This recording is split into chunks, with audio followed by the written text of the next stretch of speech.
In this presentation, our goal is to learn about enzymes, what they do, what their structure is, and why they are important. So what are enzymes? I'm imagining you might have heard the word enzyme before. You might have heard of like enzyme cleaners that you'd use to perhaps clean up after your pet if it makes a mess. Maybe you've heard about them having to do with nutrition. But what an enzyme really is it is a protein, so it's in that protein category, and its job is to speed up chemical reactions, make chemical reactions go faster. And these are so important. You might be thinking like, okay, so they speed up chemical reactions. What does that matter? Well, remember, your body is full of chemical reactions. Almost everything that's going on internally in you involves chemical reactions, and lots of chemical reactions. You need chemical reactions to digest your food and create molecules for energy. You need chemical reactions to build new cells, to build more DNA, to make different molecules that you need in your body. You need chemical reactions for your nerves to work, to send signals from your brain to your body. And that's just a few of the things. You're just a big bag of chemical reactions happening. And each of those chemical reactions requires an enzyme to work. Otherwise, it would be so slow, like it might take you years and years and years to digest a single piece of food, which you would die. You could not survive without these chemical reactions going on and them happening quickly. So you need enzymes in order to survive. So the reason enzymes are needed is that all of these chemical reactions require a certain amount of energy to go. They kind of need some energy to get started. Like if you're trying to roll a boulder down a hill, you need to push it to get it to start rolling. So if we look at this graph, it's showing us energy, and it's saying a chemical reaction might, for example, require that much energy, this big peak of energy, if no enzyme is present. The enzyme lowers the amount of activation energy, the amount of energy that's needed to start the chemical reaction. So with the enzyme, we only need this much energy, or without it, we needed that much energy. Now, what you start with and what you end up with is the same. The difference is the amount of energy you need to get the reaction started. So the function of enzymes is lowering that barrier, that amount of initial energy that's needed to start the reaction. Now let's look at the parts of an enzyme-mediated chemical reaction. Of course, you're going to need your enzyme, which in this model is represented by this pink blob.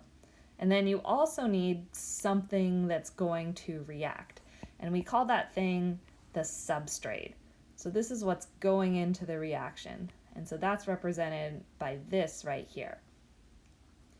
What's going to happen is the substrate is going to go into the enzyme, you can see right here, and it's going to attach to a part of the enzyme called the active site. So that is where the substrate actually goes into within the enzyme. That's the active site.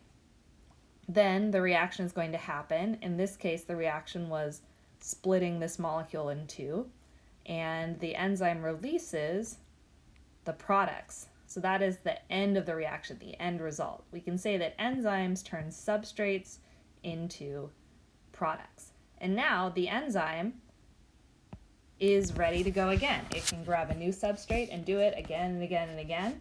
The enzyme doesn't react itself. It doesn't get turned into anything else. The enzyme still stays the same. So it's nice. It's sort of a multiple use enzyme. All right, so now consider for a minute these questions. In this model, what is the substrate and what are the products?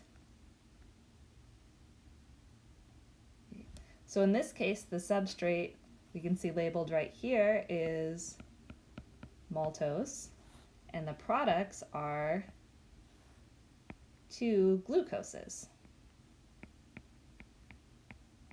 That maltose is going to get split in half into two glucose.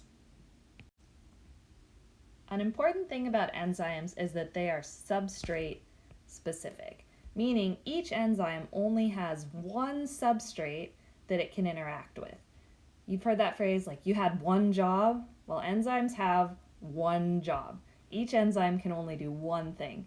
So you can't have an enzyme that breaks down sucrose and breaks down lactose or puts together glucose. It's just got the one job.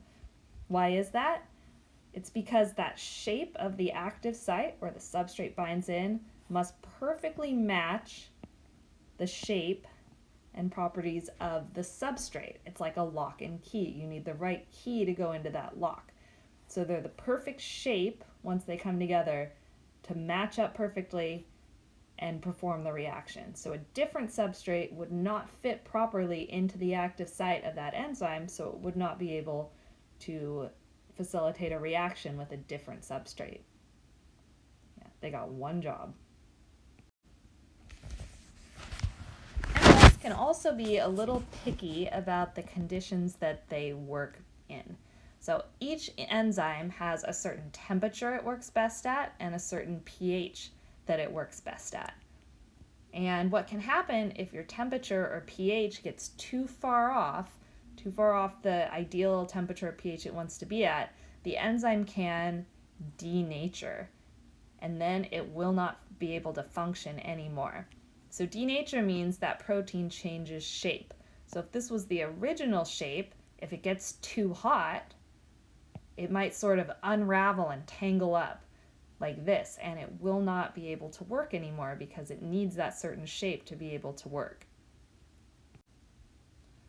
So you can think about, like, if you're running a really high fever, that can get dangerous because if your fever gets too high, the proteins in your brain and the enzymes in your brain can start to denature and not work anymore. And when that happens, that can turn deadly very quickly. Different types of enzymes have different temperatures and pHs that they work best at. So if we look at a graph of how well the enzyme's working and different temperatures, here is human enzymes, and as you might guess, their optimal temperature to work at is like a 98.6 degrees Fahrenheit temperature. But this one is showing enzymes that live in bacteria that are in hot springs.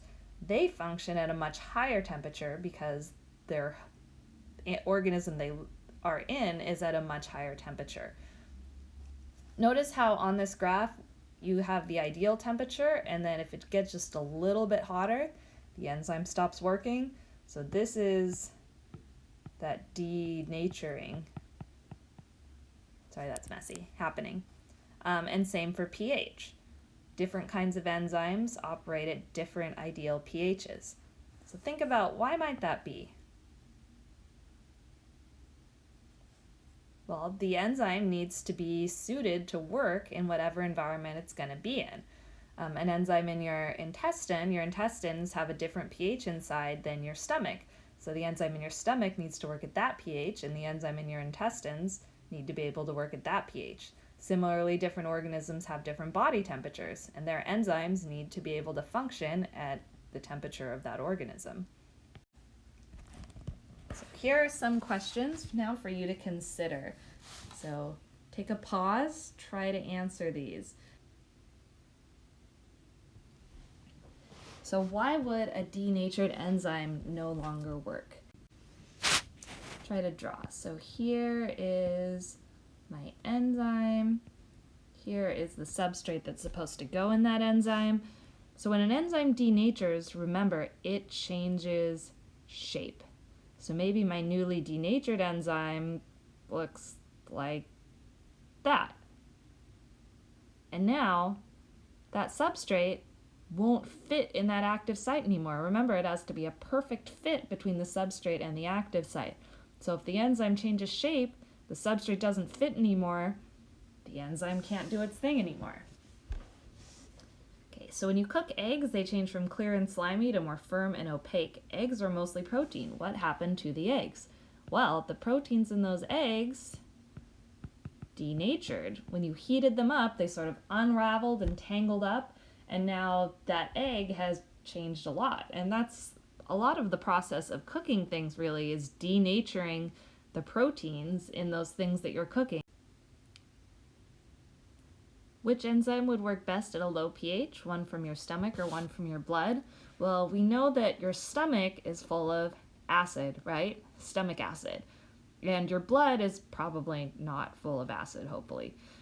So we would expect that an enzyme from your stomach would be able to function well at a low pH because it needs to be able to function in an acidic environment, versus one from your blood would probably be denatured by the acids in your stomach and would not be able to function there. All right, that's going to be it for this screencast on enzymes. As always, please ask your teacher if you have any questions.